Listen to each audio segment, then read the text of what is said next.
Time Warner Cable's local edition. I'm Brad Pomerance. Our guest Steve Bradford, member of the California State Assembly.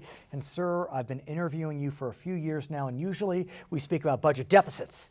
But surprisingly enough, we get to talk about a budget surplus. Would you have ever thunk that while you were in office, you'd be able to say that we have a budget surplus in the state of California? Yes, that's what I ran on. That's what you ran on, exactly. I mean, it took a lot of work. Right. And it took work from all parties, all sides. It was Right. great leadership by Speaker John Perez, but working with the governor, too, in Right. concert in passing the ballot initiative. Right, Prop 30. Prop 30. What's interesting about Prop 30 is obviously it's bringing more money in, but the chief legislative analyst predicts surpluses even after Prop 30 sunsets. Yes. So that really says a lot about their confidence, his confidence in the direction of our economy.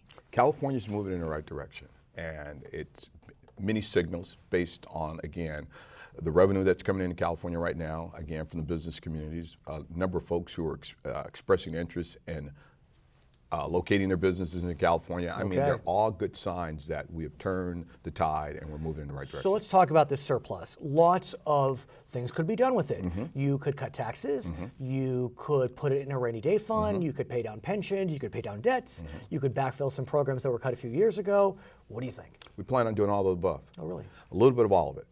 Definitely paying down some debt. Definitely backfilling some of the CalWorks and the healthy family programs that we decimated, making sure that young kids have an opportunity to succeed. Definitely kids in poverty, putting back some of the poverty programs that are critically needed in order for, California to grow. You got to take care of your most needy, and we're going to do that. Plus, at the same time, we hope 3 years down the road, we have $8 billion in a rainy day fund, so we're planning on that as well. And so how will this rainy day fund be set up? Will you need an initiative to set it up? I'm not clear as to how that would happen. I don't think so. I just think through the governor's executive order, I think we can put that money aside and use it as needed in case of some type of emergency or something in our backfilling. What about pensions? That is an area that has caused a lot of pain for a lot of folks for a lot of years. Yes. There's no doubt that there has been some pension reform at the state level, but really on the margins.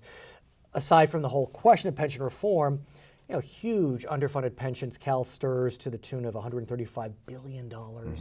We don't have a $135 billion surplus, so what do you do with that? It's an issue that we're really going to have to grapple with for the next year or 2 years if we're going to really, like I say, fix long-term problems. The pension has to be looked at. We have to make some kind of tweaks, and I truly understand for those individuals who have earned their pensions, they should be able to take them. But going forward, there has to be some type of adjustments to the formula because it's unsustainable as it is right now. So I hear your words. The challenge is, can your words be translated into action? Because we thought we were going to see pension reform under the Schwarzenegger administration, then under the Brown administration, and it just really hasn't happened. And I'm not saying it's going to happen in the next year or two, but it's something that if we're not adults in the room and say we have to deal with it, then we're going to be looking at this boogeyman down the road. So we definitely have to come together and deal with it. Do you feel as if the Democrats in the legislature can, I don't mean to be pejorative, but can contain themselves